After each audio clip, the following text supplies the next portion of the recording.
Well,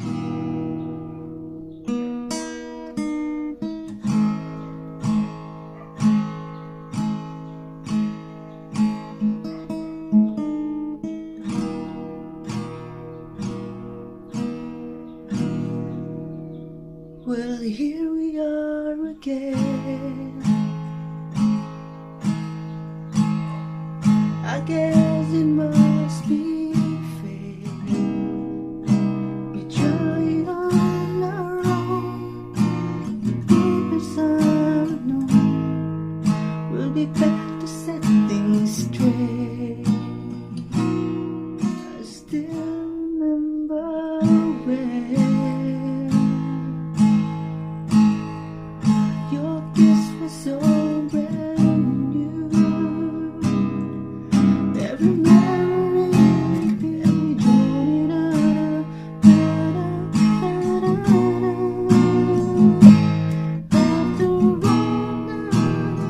Hi guys, welcome back sa inyo lahat. Ituturo natin ngayon yung tutorial ng After All by Peter Cetera featuring babaeng kaduet niya dito. Yan, dalawa yung nag-request sa atin nito mga lods, si Philip Llanes at saka si Michelle P. Yan, shoutout sa'yo Michelle P. Yan, tsatsagain niya daw yung After All mga lods. At shoutout nga pala sa ating solid na lagi nanonood sa atin na si, shoutout sa'yo lods, Jepoy Quijano. Alright, dito sa After All mga lods, ang ginawa natin ay lagyan natin ng kapo sa second fret ng ating gitara para ang gagamitin natin key of D. Mas madali yung mga chords na gagamitin natin dito sa After All. Pero medyo tricky naman siya. Meron siyang mga bar chords. Kaya hindi mo na siya pwedeng pang beginner. Parang sakto-sakto lang. Okay, simulan natin sa kanyang intro. Ganito.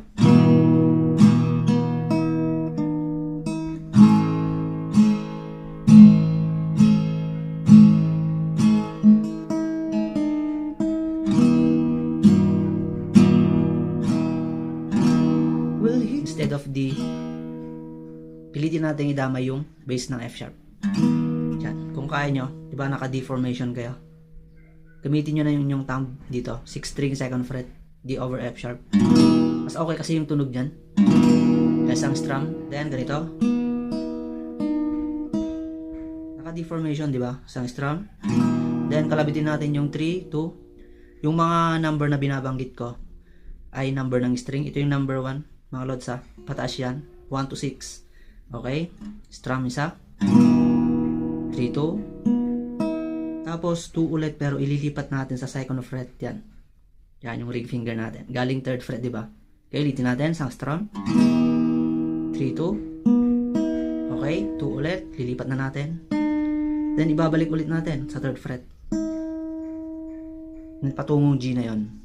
Okay, ulitin natin sa part ng D slash F sharp. Okay, next chord na dyan ay G. Dalawang string lang yung pipindutin natin. Itong first string dito, third fret. Tapos yung bass ng G, third fret, 6 string. Yan. Walang strum ba? Pababa. 1, 2, 3, 4, 5, 6.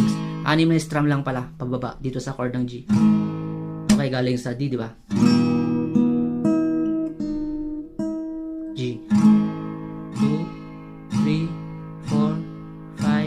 6, then ganito. Okay, ang ginawa natin doon ay yung second string nasa third fret yan, yung ring finger ko. Tapos ganito, 3, 2, 2. Yan, 3, 2, 2. Pag sinabing 2, 2, dalawang beses kalabitin yung second string. Nasa third fret yan guys. Open yung third string, 3, 2, 2. Then 3 ulit. Tapos 2, pero ililipat na natin sa second fret. Then babalik sa third fret. Tapos D over F sharp. 1, 2, 3, 4, 5. Then magvo-verse na tayo doon. Okay, ulitin natin. Diba madali lang yung intro niyan? 2,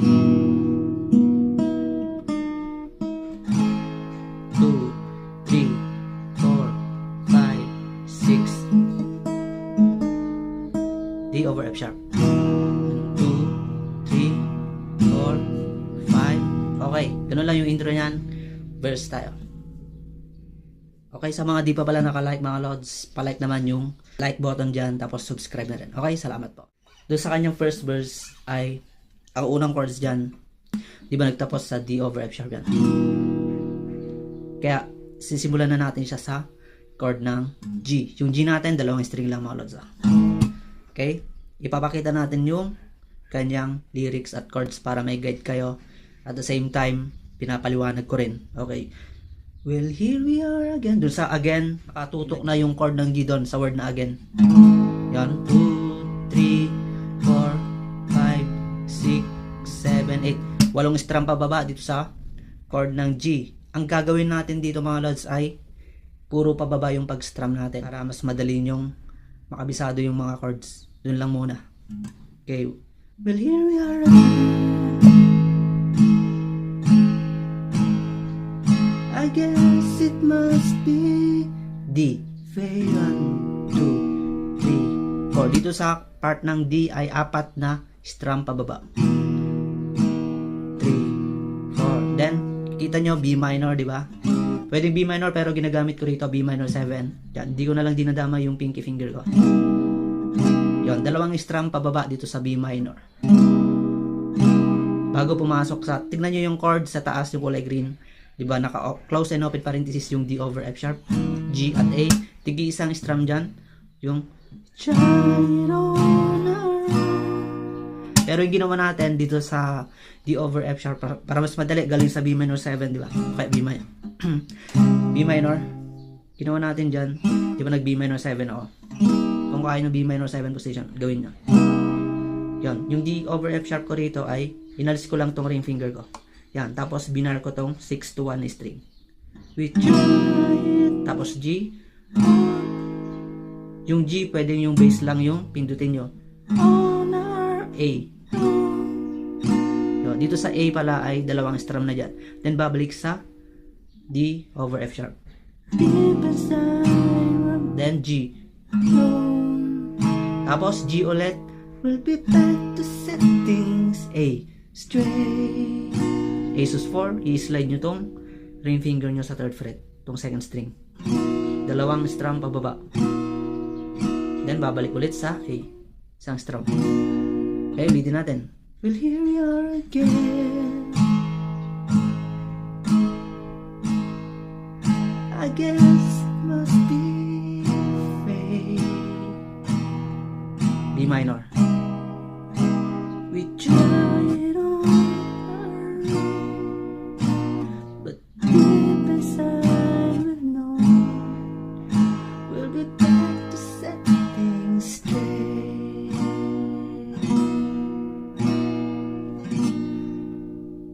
Yun, pupunta tayo ng second verse. Alright, sana tiyagain nyo ito mga lods kasi napakagandang kanta. Pero sana hindi tayo makapiright. Okay, edit ko naman to. Tapos second verse, I still, dito papasok na yung babae, di ba? Si Cher. Still remember when 3, 4, 5, 6 8 strum din. Your kiss was so brand. B minor.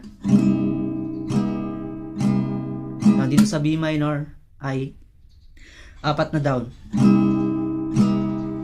Tapos E minor. Every memory. Yon, tigda 2 strum na dito sa A minor. Every memory. Then D over F sharp. Tapos babalik sa G. Every step I take. Then babalik sa D over F sharp. Tapos G. Every more. G ulit. A. Tapos yung G at A naka-close and open parenthesis ay tig-isang strum yan. Buwelo yan patungong chorus. After. Ganun siya.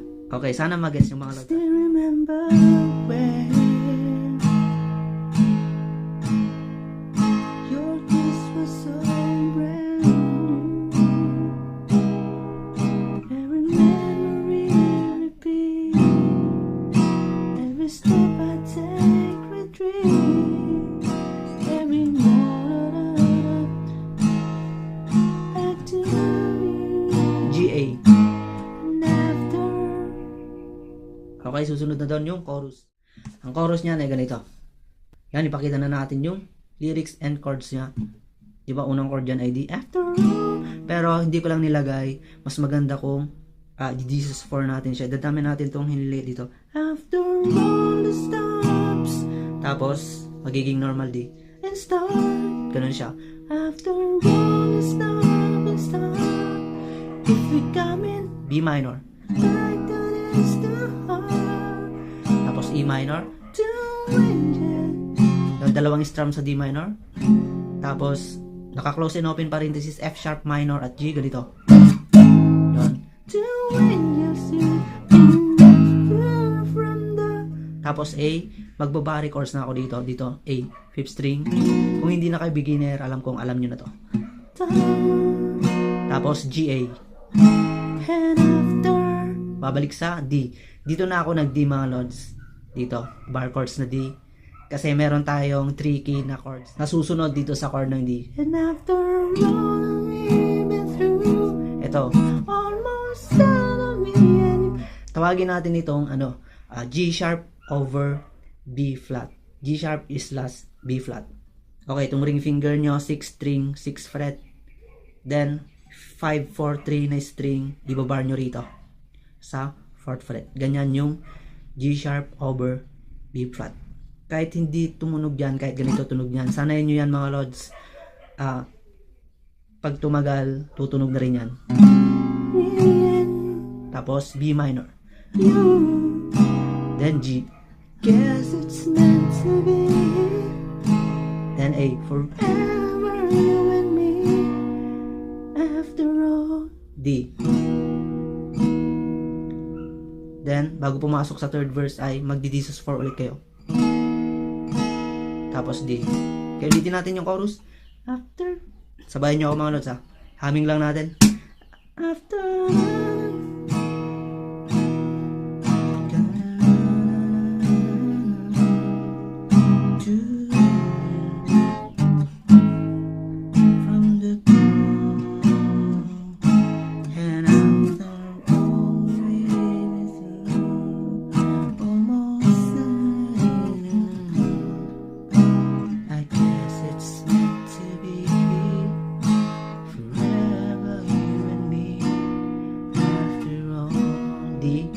Jesus 4.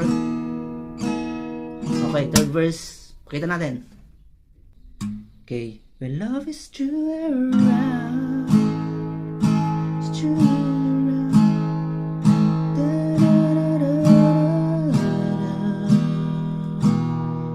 Then B minor, 7. Okay, B minor, pero B minor 7 ginagamit. Then F sharp minor. Kagaya nung kanina, ginawa natin sa verse 1, yung ganito. F sharp minor, G, A.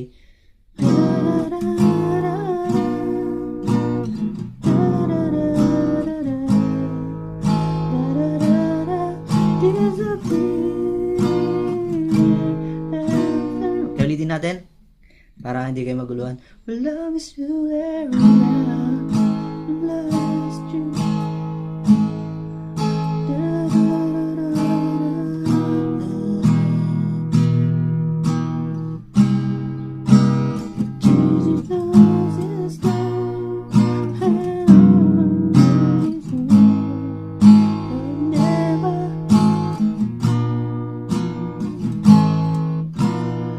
Then ulitin nyo yung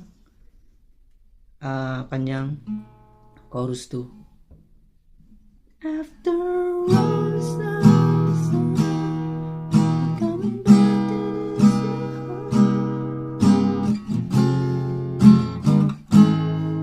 from the bottom.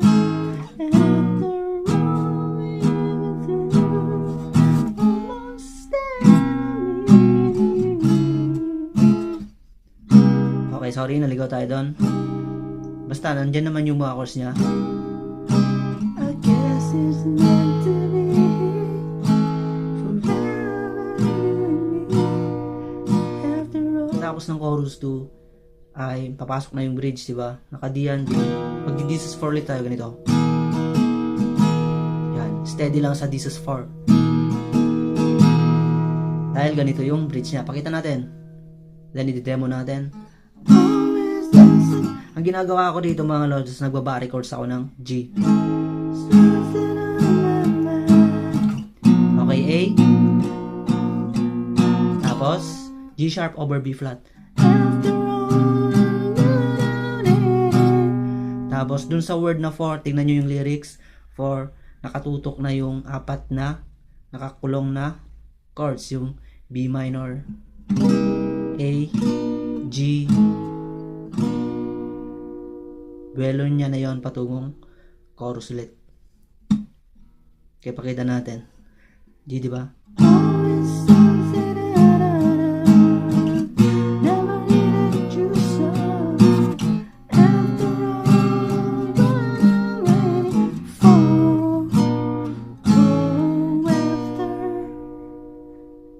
Ganun lang mga lods.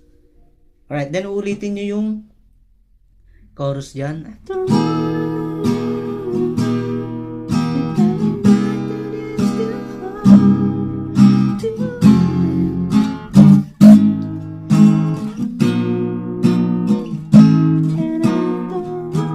ganun lang mga lods. Then repeat nyo lang yung chorus na yun. Repeat nyo ulit pag natapos. Then babagsak lang kayo sa D.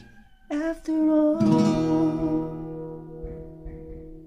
Yan, tapos na ang tutorial natin. Sana pag-aralan nyo to mga lods at tiyagain nyo. Sabi nga ni Miss LP ay tiyagain niya. Maraming salamat sa panonood. Mabuhay po tayong lahat. Bye-bye!